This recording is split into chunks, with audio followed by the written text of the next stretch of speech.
Hey guys, double wide 6, and we're pretty well into summer here, and I just picked up this tractor because things got a little slow, but now things are going really quick because I just had about 3 tractors come in today, and I just got this one, and also a push mower over here. So yeah, I don't know. This thing was $100. It's a snapper. It's a 2000. It has the bag over here and I think 2 bag bins, the chute, and the hood, which is kind of broken off down here. I do have the hydro unlocked or pulled out in the back, but it's not rolling. I'm not sure what's up with that. So here's the lift table. I've made a ton of modifications to this thing. I've had it for about a year. I'd rate it about an 8 out of 10. Anyhow, I got this winch, and what we're going to do is unwind that and pull the tractor.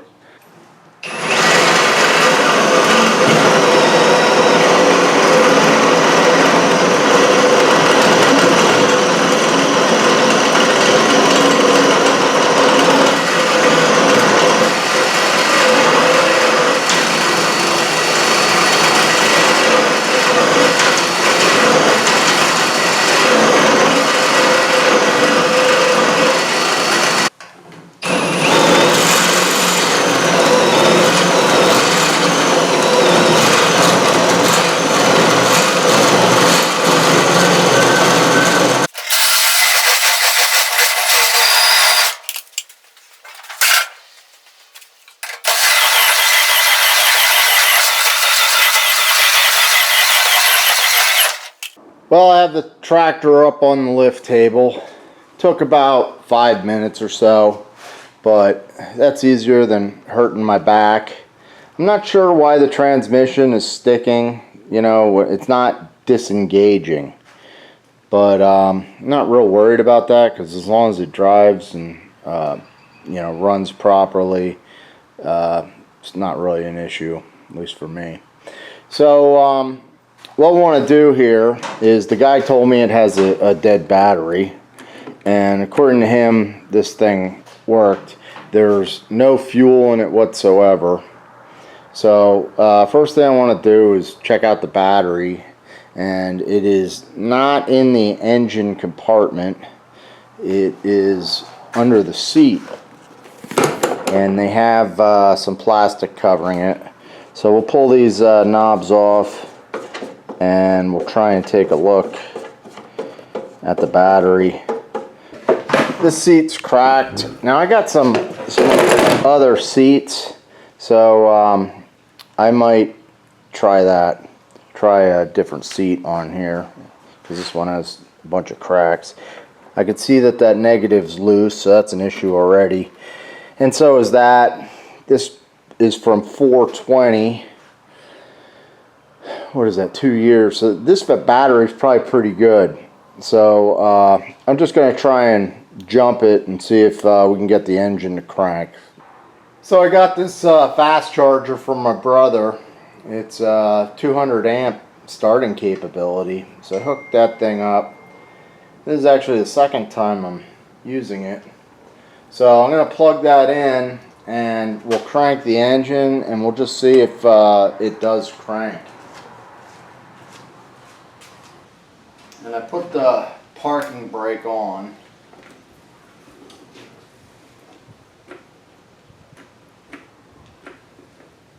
Nothing.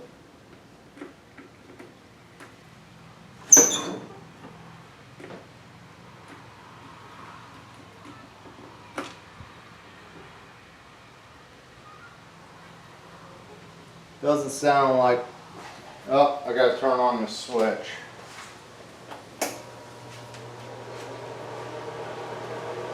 So I got the unit on, and we'll see if this will crank. I hear the fuel solenoid, it sounds like it's working.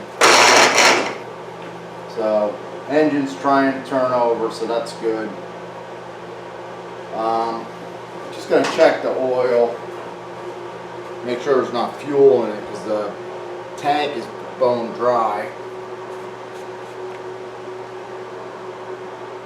Definitely oil in there.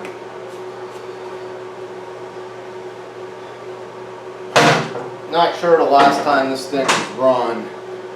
I might actually pull the plug out and just turn it over a little bit.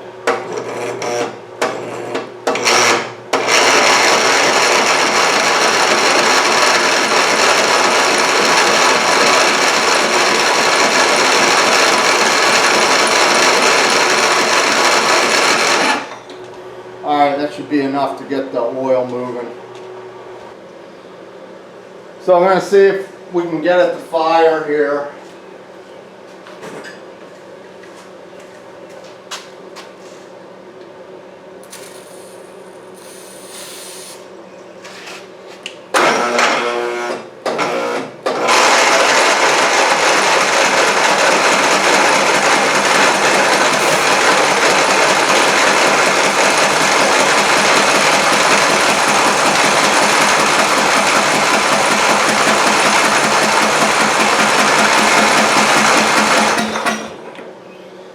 Doesn't seem like we have spark, so we'll check that.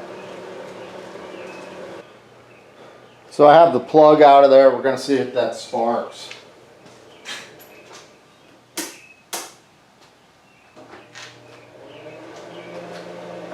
Back to 200 amps. We'll crank it.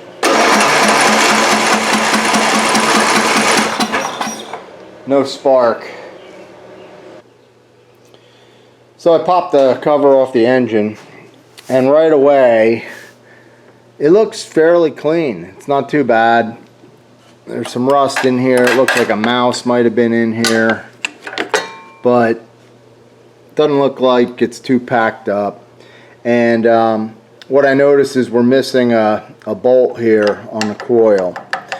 And if this coil isn't grounded properly to these studs, you'll lose spark. So we're going to check if that's the issue. You probably have a busted bolt underneath there, so that can be time consuming. But anyhow, I'm going to check spark again, and then there's a kill wire underneath. We can pull that off and see if we gain spark if we don't have it now. So let's check.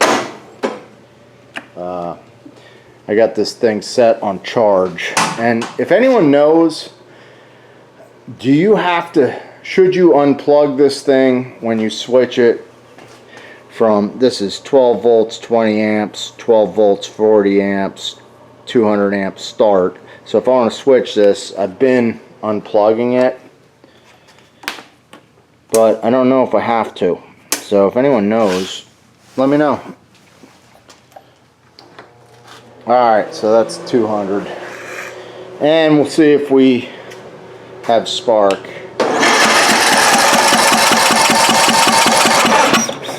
We do not. So, as I said, there's a kill wire under here. I'm going to unplug the kill.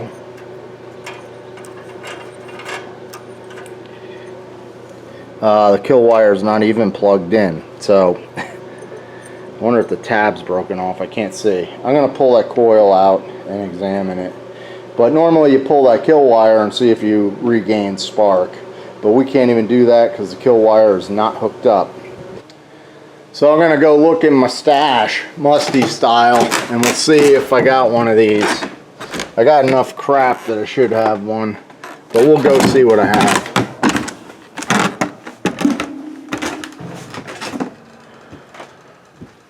Got a little bit of everything up here.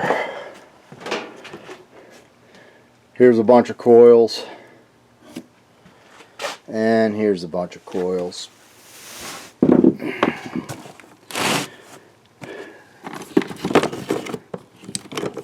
A lot of these look like Hondas. This is a Briggs, but the lead is too short, so I need a Briggs with a long lead.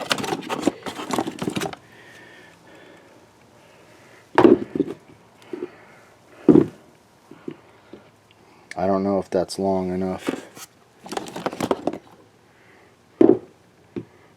That one's not a Briggs.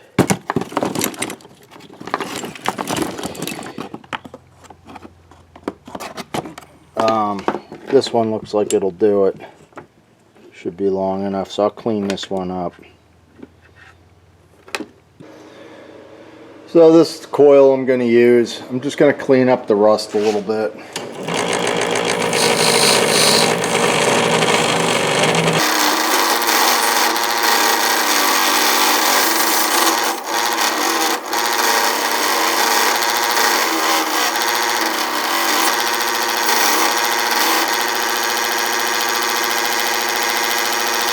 So I got lucky. I noticed that the bolt wasn't broken off. I thought for sure it was gonna be, but it looks like it just loosened up and fell out. So I'm gonna clean up these posts so that there's good contact for ground. And I'm gonna do that with a little die grinder. It's one of the only tools that I don't have 12 volt yet. I think Milwaukee makes a pretty good M12 one.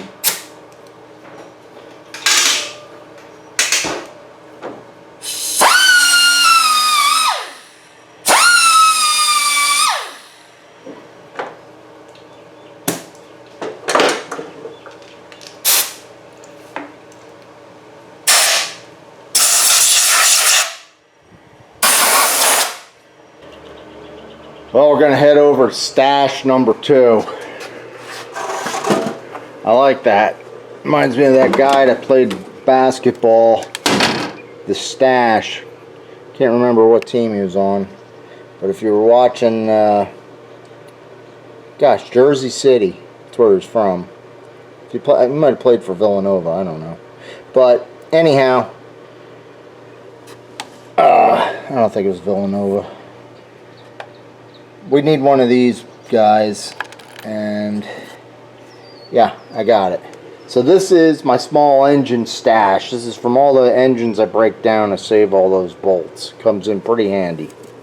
This one isn't metric, it's all SAE.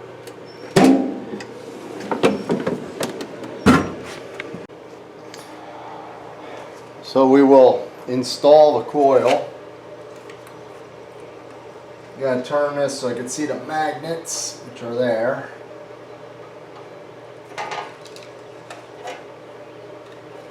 We'll put in our junk business card. And the Briggs ones say this side out and cylinder side on these. So the cylinder side goes down towards the cylinder. I'm going to hook up our kill wire first.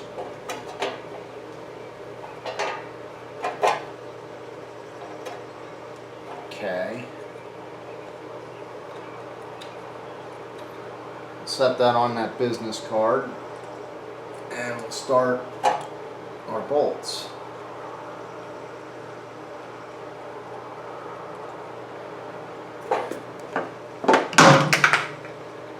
And I'll get these with the nut drive because I can get past this flywheel fan. So I got them started. Just got to find a 15/16 or number 8 will work. Sorry, 5/16. Alright, so this one's on the magnet. I'm going to set it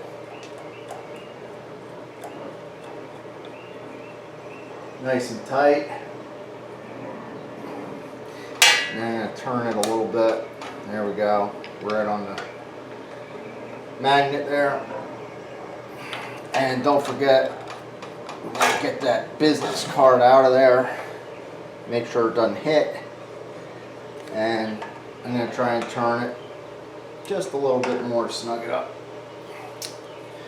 Alright, now while we got this up here, I'll check for spark. It's going to be easier to do on the other side, so I'll move you over.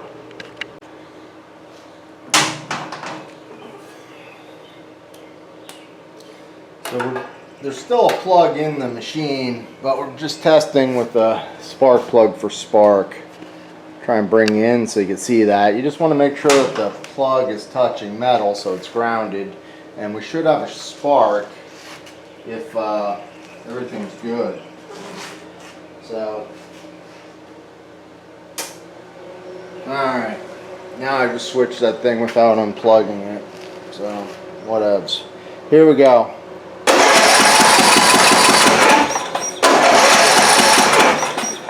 Alright, we do have spark. I don't know how well you guys could see that, but I could see it.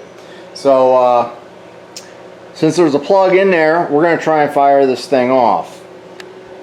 So we'll take a look at this.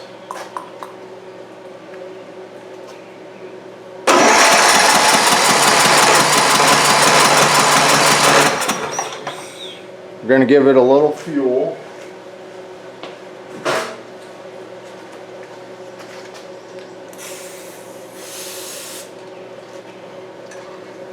I don't know if the choke's shutting.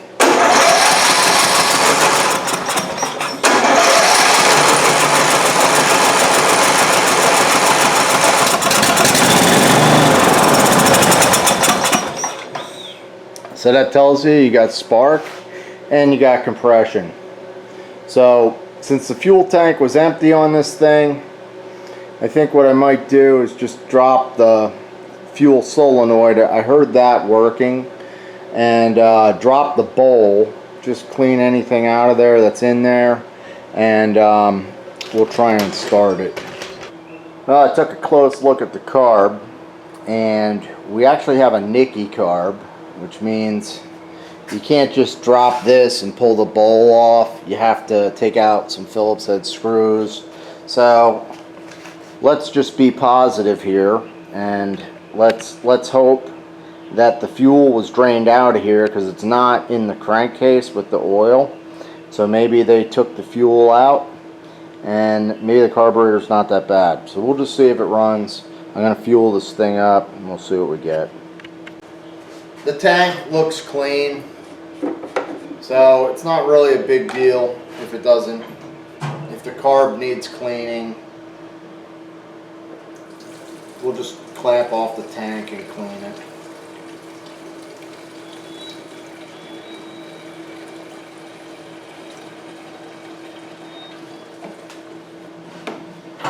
Alright, that should be enough to run it.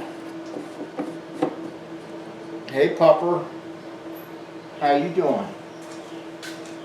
Elle, you want to say hi to everybody? Here's my friend, Puff McStuffin, my shop dog, Ellie. That there's a Shih Tzu. Alright folks. Usually my Shih Tzu brings me good luck. See what happens.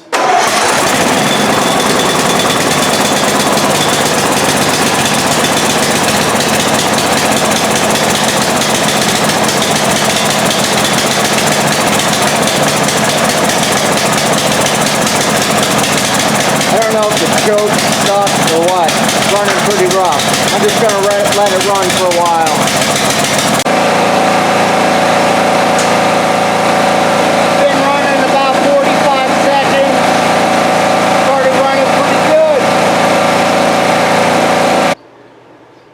Still hot from running it, so I'm just going to change the oil before I power wash it, and the oil's pretty dark.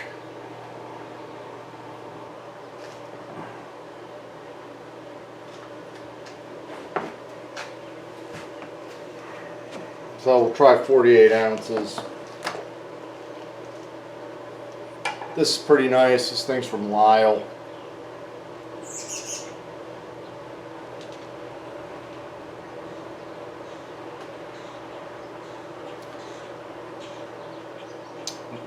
No oil filter on this thing. Well guys, I'm back the next day. I cut my lawn, a good portion of it cut really well. The blade's dull. It has one of those single blades under there, so I'll sharpen that up, but everything seems to be working fine. The parking brake is really hard to engage. I pushed the pedal down as hard as I can. I could barely get it up in here. So I'm going to move this little slot back a little bit, and I think the easiest way to do that is with a plasma cutter. So here's my setup. Got the plasma cutter. I got it grounded on the back, and I'm going to try and cut something pretty similar to that, and hopefully that's a quick remedy to this problem.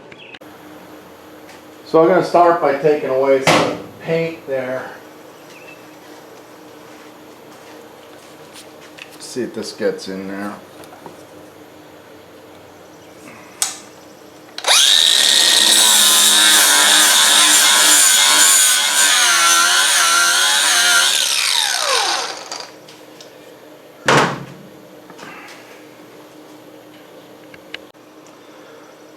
Now I'm just going to draw a line kind of where I want to cut so I have a guide.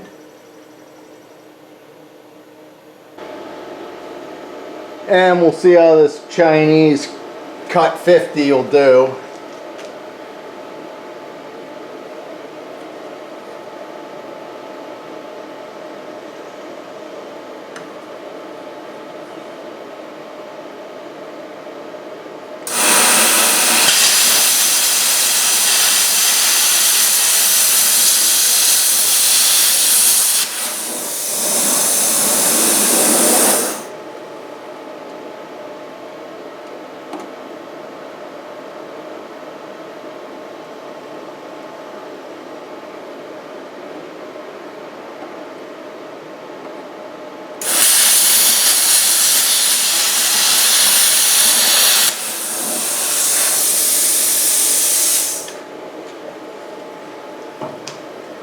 There's some metal behind there, but I think I got it. Just gonna take a chisel and clean it up.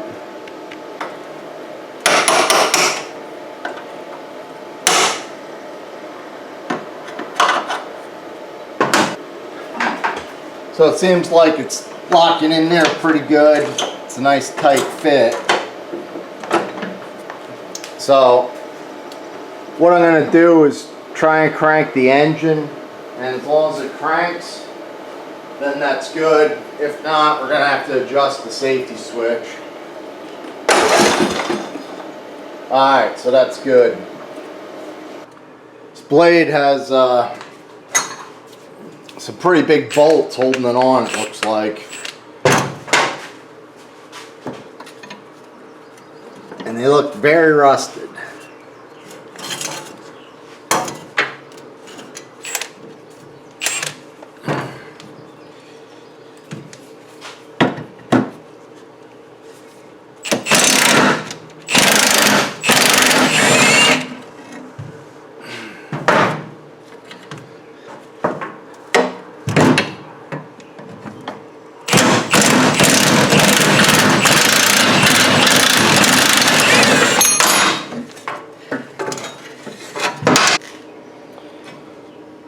So this is the edge of the blade. It's really dull and rounded over.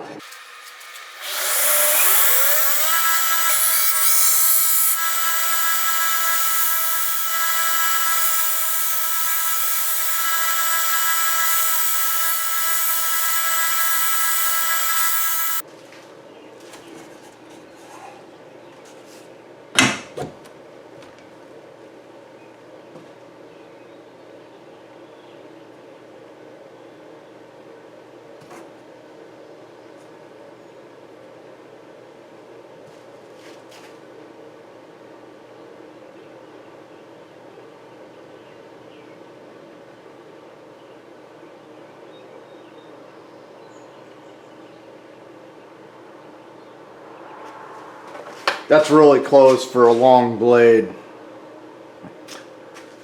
I'm just gonna touch up this side hair. Got the blade balanced and a really nice sharp edge on there. What's good is with a single blade mower, if you need to see how this is rounded back, that's actually the shape of the blade. It's got its own real high lift for lifting the grass, but you can shave down the edge if you need to. It's not going to affect anything with a single blade mower. These bolts look pretty rusted, so I'm going to hit them with peen grease.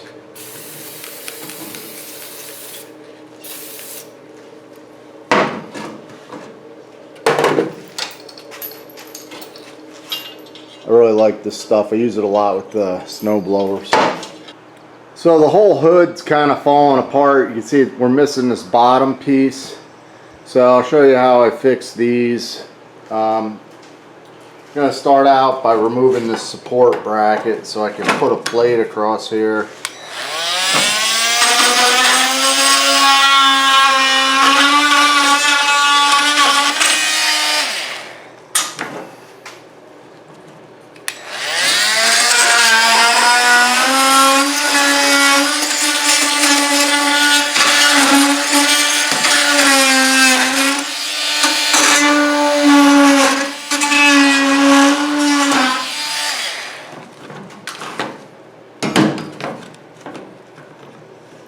So that goes together like that, and I'm going to cut and rivet some aluminum for that.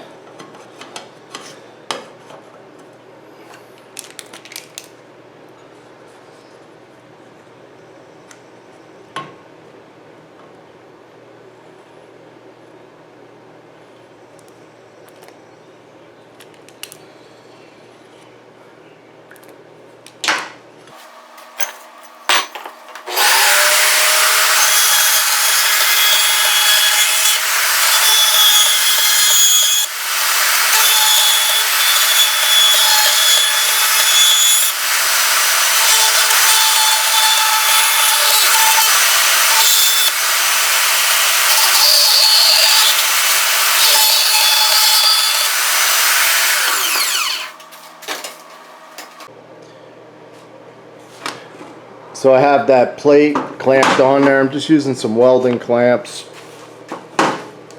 and we'll put in a couple rivets.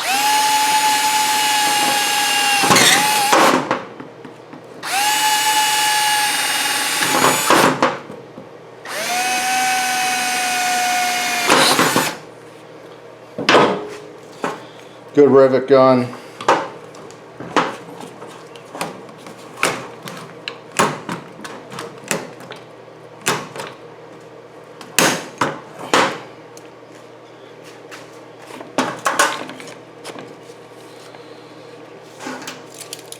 These flat vice grips work good for this type of stuff.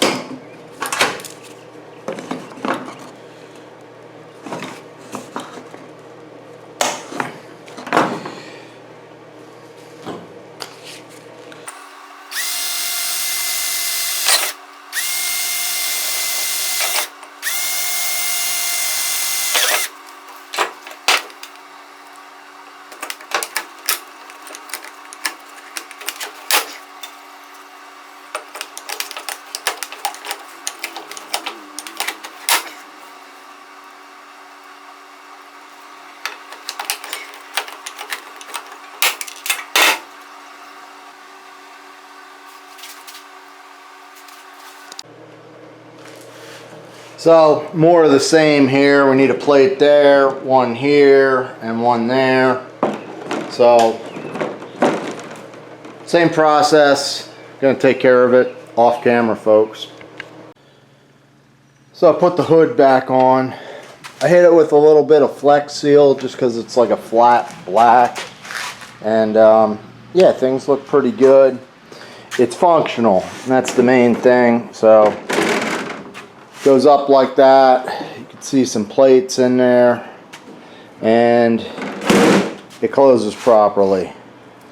So the only other thing I do here is put the bag on this thing, and we'll wash it off, and that's about it. I didn't have a replacement seat that would fit, so I just taped this thing off. Looks a little better, helps protect it. Well guys, I got it all done. Put the bag on. Tractor's running really nice. It is ready to go. Took about almost an hour probably to fix that hood, but that should be permanently fixed. And the only other thing that was goofy about it was when it started, if you remember, it was running kind of slow and puffing a little bit, running rich, and then just started running right. The issue was the choke was staying on, So I oiled that up and cleaned it, and now that's shutting just fine. So I washed it off and things are looking good. I got about probably 4 hours altogether in this thing, but yeah, at least it's working really well. Transmission's strong, and the blade really cuts well, because the grass is pretty thick and I had it kind of low, and it wasn't dogging down. It was a little bit dull when I was cutting, but it did the job. So I'm curious what you guys would list this thing at. I'm thinking I'll probably list it for 400. It is a 2000. Can't really get much for 400, especially with a bag on it. So anyhow, guys, if you're not a subscriber, I ask that you subscribe, hit the notification bell, and let me know what you think in the comments about this tractor. Thanks for watching, and have a good one.